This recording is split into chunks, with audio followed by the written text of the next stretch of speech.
Now I am going to continue your topic Congress dominance in the first three general election. Before going inside the topic, you will know about the nature of the dominant position of the Congress. Famous writer of France, Maurice Duverger, classified party system in a very simple way. First, unicameral party system. In this party system, only a single party is participated in the elections. No other party is allowed to oppose ruling party. Nazi party in Germany, Communist party in Russia under Lenin, Chinese Communist party in China. Number 2, bicameral party system. In this party system, two party participates in election process. Power is transferred between two party. Example of bicameral party system countries are USA. There the two parties are Republican and Democrats. In Britain, this system is also existed. There the two parties, Labour Party and Conservative Party. Number 3, multilateral party system. In this system, more than two parties participated in electoral politics. Mexico, India and Pakistan are the example of multilateral party system. In India, this party system was adopted after the partition of the country. In India, in the first election, Congress, CPI, Socialist Party participated, but Congress dominance was established. Stanley Kochnik stated during the first three elections, Congress was not only a party, it became a state and established rule nationwide. Now, I am going to convey you about the result of first three general election. The result of the first general election did not surprise anyone. The Indian National Congress was expected to win this election. The Congress Party, as it was popularly known, and inherited the legacy of the national movement. It was the only party then to have an organization spread all over the country. And finally, in Jawaharlal Nehru, the party had the most popular and charismatic leader in Indian politics. He led the Congress campaign and toured through the country. When the final results were declared, the extent of the victory of the Congress did surprise many. The party won 364 of the 489 seats in the first Lok Sabha and finished way ahead of any other challenger. The Communist Party of India, that came next in terms of seats, won only 16 seats.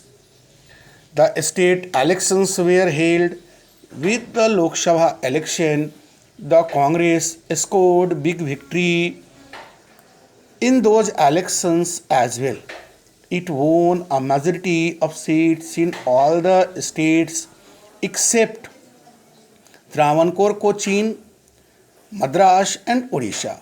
Finally, even in these states, the Congress formed the government, so the party ruled over the country at the national and the state level. And expected Jawaharlal Nehru became the Prime Minister after the first general election. In your text, a map is given in the book, and I also depicted on the audio video clip.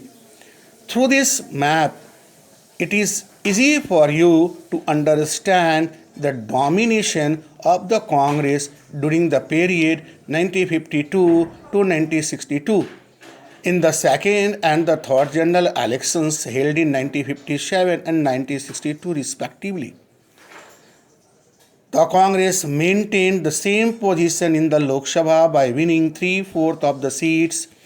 None of the opposition parties could win even 1/10 of the number of seats owned by the Congress or to become fulfill the criteria of opposition party.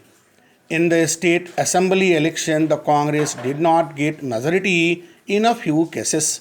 The most significant of these cases was in Kerala in 1957. In the map, a question is where the Congress had a strong presence during the election 1952 to 1967, and in which state did the other parties perform reasonably well. The Congress had a strong presence in Punjab, Delhi, Uttar Pradesh, Bihar, West Bengal, Assam, Manipur, Tripura, Odisha, Rajasthan, Madhya Pradesh, Gujarat, Maharashtra, Andhra Pradesh, Mysore, Pondicherry, and Madras. And the states where the other parties did well, only two, Jammu Kashmir and Kerala.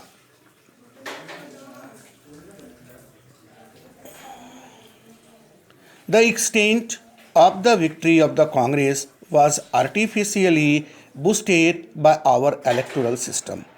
The Congress won 3 out of every 4 seats, but it did not get even half of the votes.